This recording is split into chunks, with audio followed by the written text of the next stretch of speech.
With the drought in the Omaha area, you're probably not thinking about flooding. Nebraska Natural Resources says the best time to start preparing for the next flood is now. Meteorologist Jade Steffens spoke with the experts to learn more.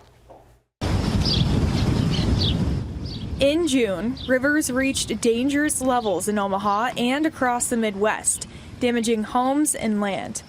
According to the Nebraska Department of Natural Resources, 4% of Nebraskans live in a floodplain. That's nearly 80,000 people. It's a natural area that's surrounding rivers or streams that's prone to flooding during more extreme weather events.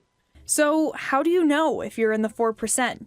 The Nebraska Department of Natural Resources has an online map that can tell you. Or the one that we are talking about today, nebraskaready.com, and it will provide a link to an interactive map.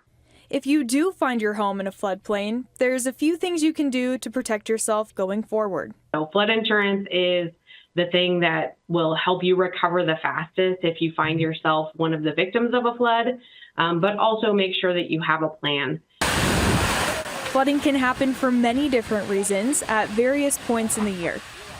Nebraska is not only subject to riverine flooding, but also flash flooding that can happen similar to what happened in South Dakota and Minnesota this summer.